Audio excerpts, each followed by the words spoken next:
বন্ধু, কি খবর বল? কতদিন দেখা হয়নি। রবিবার দেখা হলে কি কবির সুমনের এই গানের লাইন গুনগুন করবেন ওরা? তিন বন্ধু তো বটেই, তিনজনই দক্ষিণ কলকাতার। মিল আরও আছে, তিন তরুণ তুর্কি বামপন্থী। তবে বিধানসভা নির্বাচনের আবহে কলতানের সঙ্গে সৃজন ভট্টাচার্য শতরূপ ঘোষের সঙ্গে অমিল একটা জায়গাতেই। আসন্ন বিধানসভায় কলতান প্রথমবার বামফ্রন্টের প্রার্থী হয়েছেন। প্রার্থী তালিকায় নাম নেই শতরূপ ও সৃজনের। গত বিধানসভার ছবিটা ছিল ঠিক উল্টো। সিঙ্গুর থেকে প্রার্থী হয়েছিলেন সৃজন, কসবায় শতরূপ। কলতানকে সেবার প্রার্থী করেনি দল।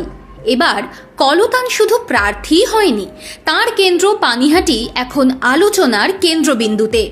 এমনিতেই পানিহাটি অভয়ার জন্য আলোচনায় ছিল আগাগোড়া।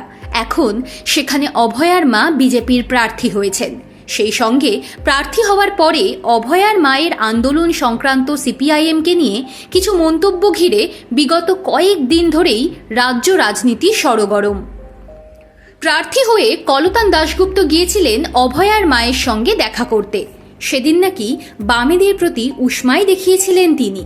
আবার সেই কলতানকেই আমার ছেলের মতো প্রার্থী হয়ে বলেছে অভয়ার মা।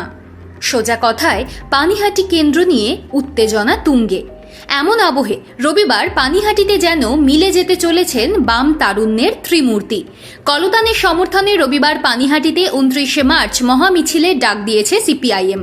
সেই মিছিলে হাঁটতে দেখা যাবে সৃজন ও শতরূপকে।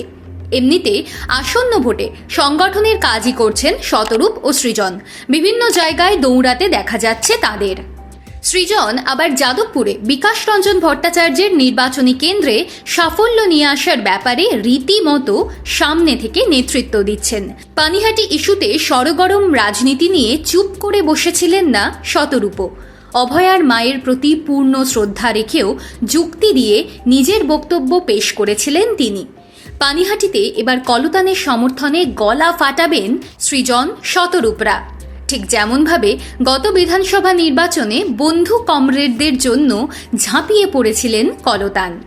এমনিতে সৃজনের সঙ্গে কলতানের সম্পর্কের রসায়নটা অন্যরকম।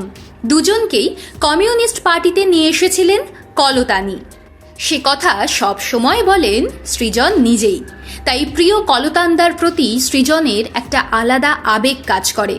যদিও পার্টির কাজে বা ভোটের প্রচারে ব্যক্তিগত সম্পর্ক ছাপিয়ে রাজনৈতিক মতাদর্শই বড় হয়ে ওঠে, যেমনটা হয়ে উঠছে সৃজন এবং শতরূপের। সব মিলিয়ে এখন সৃজন ও শতরূপের একটাই লক্ষ্য, কমরেড কলতানকে জেতানো।